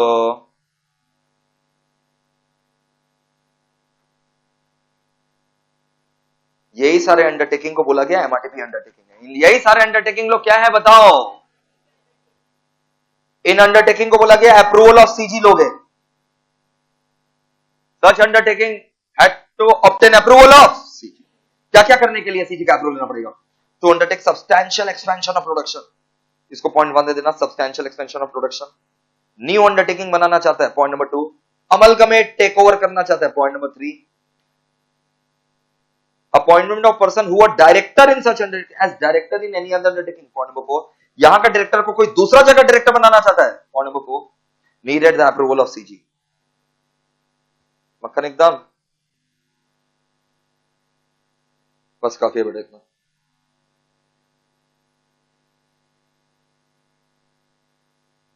फिर एमआरटीपी अमेंडमेंट एक्ट 1991, क्योंकि मनमोहन सिंह जो था 1991 में, डॉक्टर मनमोहन सिंह ने क्या किया, लिबरलाइजेशन। तो थोड़ा सा ढील छोड़ा कि टाइट किया, ढील छोड़ा कि भारत पे अप्रूवल लेने का दरकार नहीं है। पार्लियामेंट में 24 जुलाई 1991 को ये पास हुआ था एमआरटीपी अमेंडमेंट एक्ट 1991।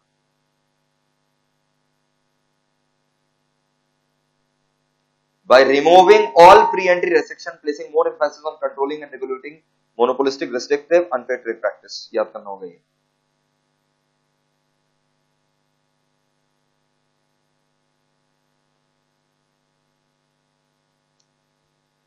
जितना ब्रैकेट लगा रहे हैं रीड करना। इसका और ऑब्जेक्टिव क्या था देखो, by eliminating requirement of time consuming procedure prior approval of CG, it would be possible for all the productive section of society कि वो मैक्सिमम प्रोडक्शन कर सके। बहुत सिंपल है। अरे सीजी का अप्रूवल लेते रहोगे तो प्रोडक्शन कब करोगे, अरे समझा क्या।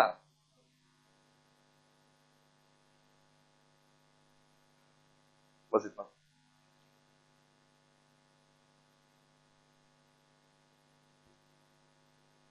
Scope and applicability of MRTP act.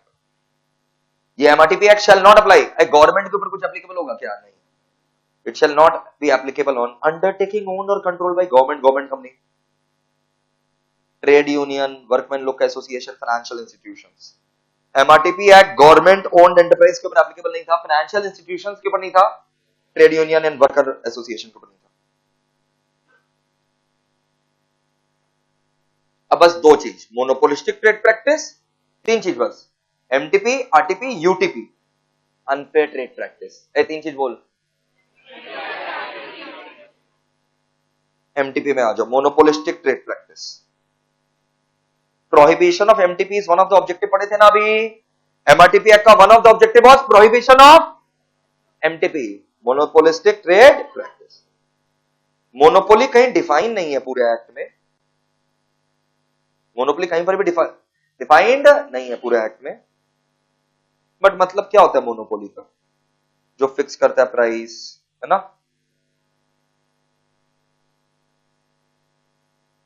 जो सप्लाई को कंट्रोल करता है।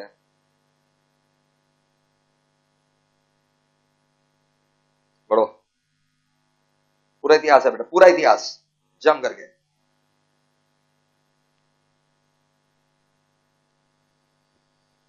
खाली वाला पैराग्राफ रीड करना, जो ब्रैकेट लगाए खाली एक बार रीड। हाँ, काम का कुछ नहीं है फिर भी। रेस्ट्रिक्टिव ट्रेड प्रैक्टिस, इसको भी तो वन ऑफ द ऑब्जेक्ट था ना, एमआरटीपी का वन ऑफ द ऑब्जेक्ट था प्रोहिबिशन ऑफ, क्या बताओ, RTP.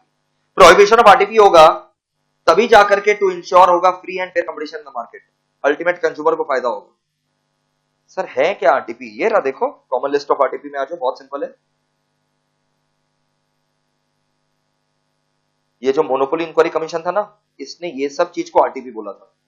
Horizontal fixation of price, मिलकर के प्राइस फिक्स करना सीखे थे ना अपने कंपटीशन एक्ट में, बोलो वही सब है। Resale price maintenance, allocation of market share, discrimination, boycott, exclusive dealing, tie up arrangement. कैसा लग रहा है? जो एंटी कंपिटेटिव एग्रीमेंट है वही क्या है? आरटीपी। अरे बोलो ना, लिख दो, same as anti competitive agreement, same as anti competitive agreement, वही सब पूरा लिख देना यार। बढ़ो।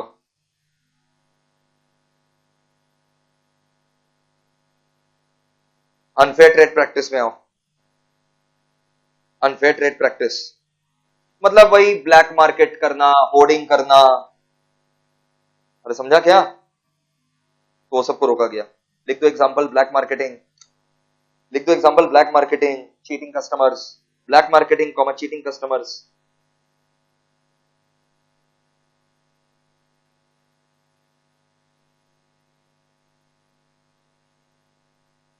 Black marketing comma cheating customers, comma, providing defective goods, providing defective goods, deficiency in service,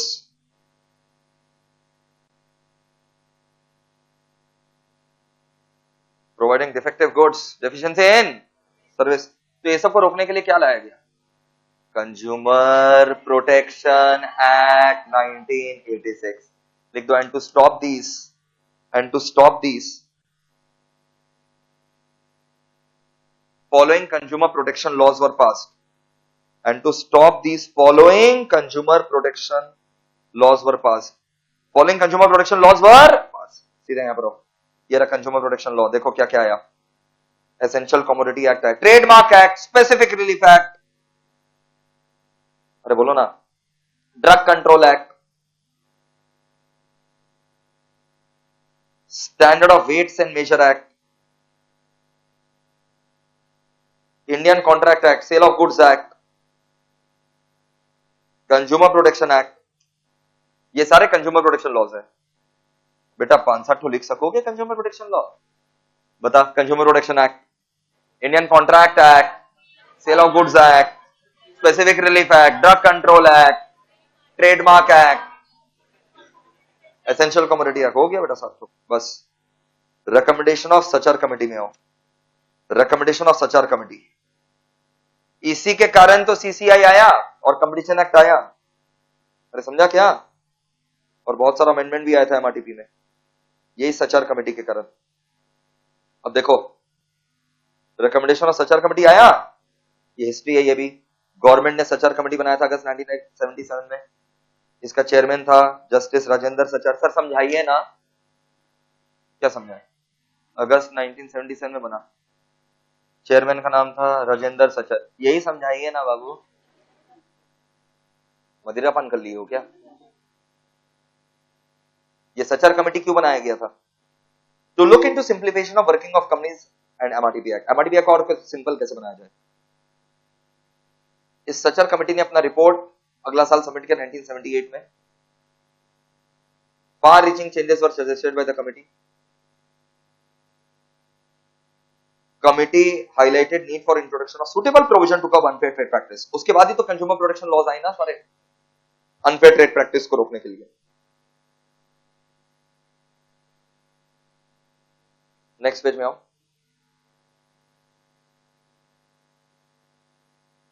committee ने क्या क्या बताया था अनफेयर ट्रेड प्रैक्टिस? देखो, committee specified certain unfair trade practices. ये जो सचार कमिटी था, सचार कमिटी स्पेसिफाई किया था। सर सचार का मतलब क्या? मतलब नहीं है, टाइटल है चेयरमैन का। कमिटी ने अनफेयर ट्रेड प्रैक्टिस क्या क्या स्पेसिफाई किया देखो, misleading advertisement, false representation, bargain sale, offering gifts or prizes with the intention of not providing them. ऐसा गिफ्ट जो कभी प्रोवाइड ही नहीं करेगी। नहीं समझा? जैसे आजकल भी ऐड आता है ना, 1 किलो सोना देंगे। अरे किसको देते पता नहीं, सब सोचता होगा अपना ही लक टूटा हुआ है। नहीं समझा? लकी ड्रॉ करेंगे, जिसका नाम आएगा उसको देंगे, तो किसी ना किसी को, अब हो सकता है किसी को नहीं मिला। Offering gift, not providing them, ऐसा गुड्स देना जो सेफ नहीं है, होर्डिंग कर देना गुड्स का। बहुत सिंपल है। ए झुट्टा लोग, ये कड़वा गुड्स खाली तुम अकेले पी रहे हैं, हम भी तो पी रहे हैं, और जितना हाईलाइट करें उतना पढ़ना है, बस जोरदार तालियां, खत्म। पूरा 4 क्लास हल्टाए बेटा, अच्छे से बेटा, पूरा एक दिन ये 25 नंबर को आपको ग्रिप में लेकर के आना है। थैंक यू दोस्तों, बाय बाय।